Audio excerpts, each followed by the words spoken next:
At ngayon, narito ang kasaysayan ni Oliver. May gabing walang umaga. Dito sa ating dulang, mga ginintuang kasaysayan.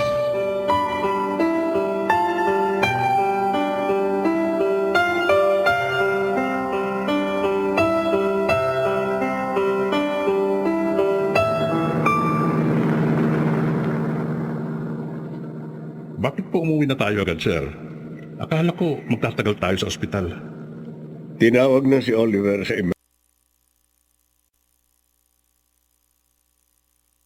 emergency room, kaya hindi kami natuloy mag-usap.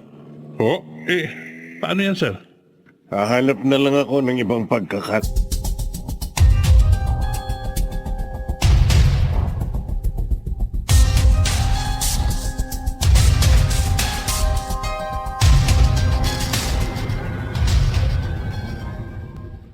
Totoo ang sinasabi ko, Tinay. Si Leandro na kaibigan ni Oliver, ang karelasyon pala ni Geraldine.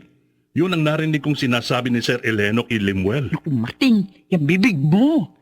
Ayaw ni Sir Eleno na malaman ni Roselia yan. Bakit? Ano ka ba? Ayaw niya bigyan ng alalahan ni si Roselia. Ibig mo sabihin, alam mo na rin ang tungkol doon? Oo. Nabanggit ko sa akin ni Sir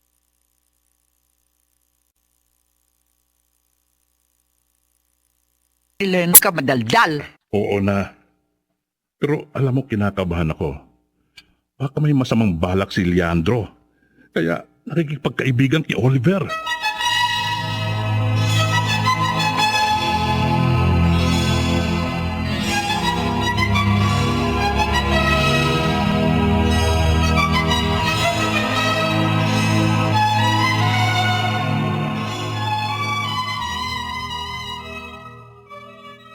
Nag-asawa na pala si Oliver. According dito sa social media account niya, sekretary nila ng daddy niya naging asawa niya. Si Roselia. Tama ang hinala ko noon. May gusto kay Oliver ang babaeng yun. Naghintay lang siya ng pagkakataon. Nagtagumpay naman.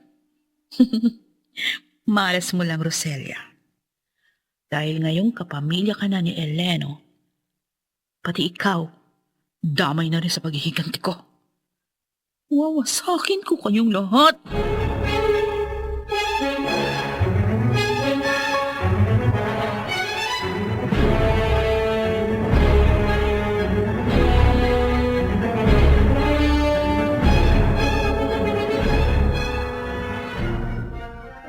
Totoo po bang narinig ko kay Mang Martin at Aling Tinay, Daddy? Oo, Roselia. Paano hindi po siya nakilala ni Oliver? Hindi niya tininan ang mga larawang gusto kong ipakita sa kanya noon. Kaya hindi niya talaga kilala ang lalaking yun. Pati sa akin, inilihim niyo. Kung hindi ko pa narinig sa iba, hindi ko pa malalaman. I'm sorry. Ayoko lang kasing bigyan ka ng alalahanin. Lalo na buntis ka. Daddy, Nang makita ko si Leandro sa kasal ninyo, kinabahan ako. At dahil kay Lemuel, tinignan ko uli ang pictures. Doon ko nakumpirma ang lahat. ano po bang gusto ng mga taong yun? Bakit parang ginugulo nila tayo? Ay, hindi ko alam, anak. Gusto nga namin ni Lemuel na sabihin kay Oliver ang natuklasan namin. Kaya lang, nag-aalala kami na baka hindi siya maniwala. Ako po ang magsasabi, Daddy. Gagawin mo yon, Roselia? Dapat lang humalaman yun ng asawa ko.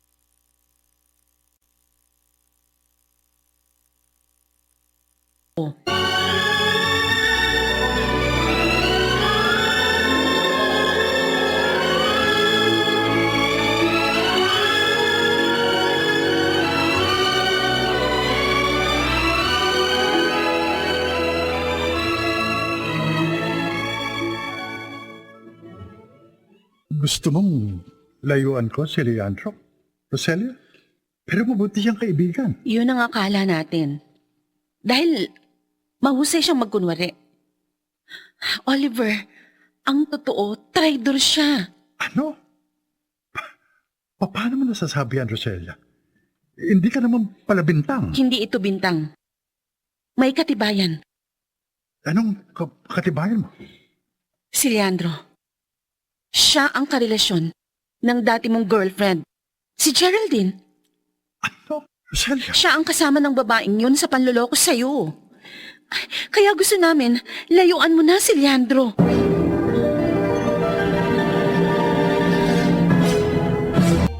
Napatawag ka, Leandro. Oh, bro. May golf tournament kasi kami next week. Yayayain sana kitang sumali, Oliver. Hindi ako pwede eh. Marami akong naka-schedule na pasyente hanggang next week. Ganun ba? Sayang. Ay, di bale. Marami pa naman pagkakataon. Sige, Leandro. May mga gagawin pa ako eh. Bye! Bakit, Leandro? Bakit ikaw pa na itinuring ko ng kaibigan? Ang kasabot pa pala ni Geraldine sa panluloko sa akin. Bakit nakilala ko kayo ng tita mo? Nagkataon lang ba ito? O sa buwatan din?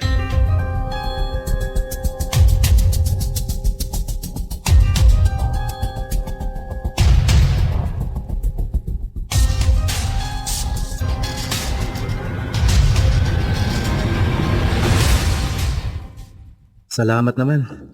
Alam mo na ang lahat. And this time, naniniwala ka na. Oo, Oliver. Dahil tinignan ko yung mga litratong nakita na hindi ko tinignan noon. Si Leandro rin na nakita ko noon, nakasama ni Geraldine.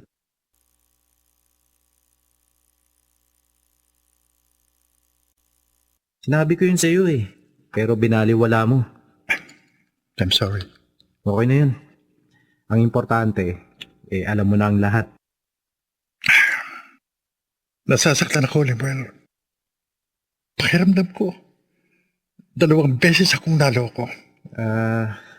Parang ganun na nga yun. Si Leandro ang pangalawa. Salamat na nga lang na-discover natin. Iiwasan ko na siya. At mag-iingat na rin ako. Dapat lang. Dahil hindi mo alam ang talagang plano nila. Alam mo, ngayon ko napatunayan.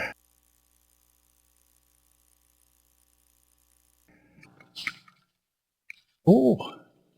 Dahil mas gusto ko siyang protektahan kaysa sa sarili ko. Lalo na't magkaka-baby na kami. Napakabuti niyang babae, Oliver. Deserve lang niya na mahalin ng tunay. Ang problema ko ngayon ay ang negosyong pinagsosyohan namin ni Leandro. Madali lang yan. Get your investment.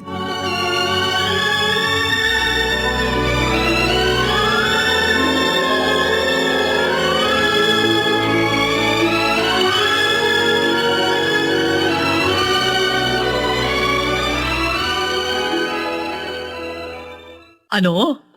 Iniiwasan ka ni Oliver, Leandro? Opo, tita. Iho, baka naman nagkakamali ka lang. Bakit naman niya gagawin yun? Kaya nga nagtataka ako eh. Wala naman akong alam na dahilan. Sa business niyo, baka may ginawa ka ron na hindi niya gusto. Wala. Kung ano yung patakaran niya, yun ang pinapatupad ko. Saka sana kung ano man ang problema, dapat pag-usapan namin. Magkaibigan kami at business partners. Ang mabuti pa siguro niyan puntahan mo na lang siya at kausapin mo ng personal. Naisip ko, tita, baka may nagsusulsul sa kanya. Kaya siya nagkakaganon. Mabuting tao si Oliver. At naniniwala ako na hindi siya madadala sa sulsol. Kaya nga, sige na, puntahan mo na siya.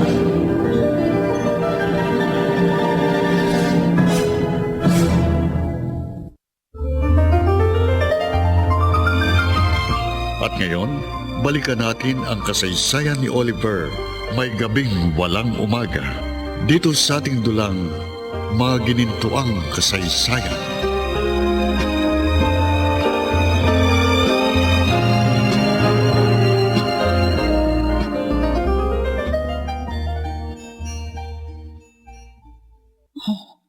Nagulat ako sa mga picture na nakita ko. Best man si Leandro sa kasal ni Oliver? Ha, ibig sabihin, magkakilala silang dalawa at magkaibigan pa. Paano kaya nangyari yun? No. Dapat mawasak ang pagkakaibigan nila. At si Leandro, kukunin ko siya at kailangan pumanig siya sa akin.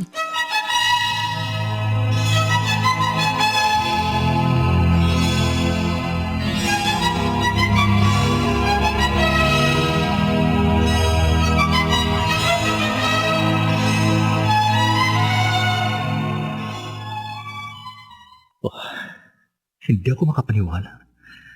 Nagsabihin,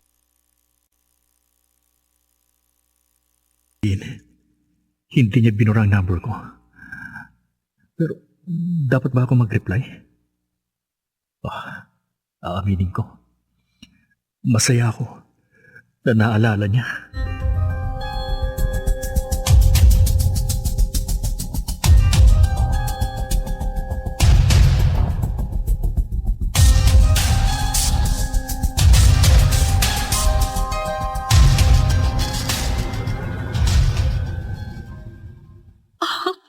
Thank you, Leandro. Salamat pinagbigyan mo ang pakiusap ko na magkita tayo sa kabila ng kasalanan ko sa iyo. Alam mo, hindi ako masamang tao. At malambot ang puso ko. Kaya nga, nagpapasalamat talaga ako at humihingi ako ng tawad sa ginawa ko. Ang tanga-tanga ko talaga. Dahil hinayaan ko na mawala ko sa akin. Geraldine? I'm sorry talaga. Patawarin mo sana ako. I'm sorry.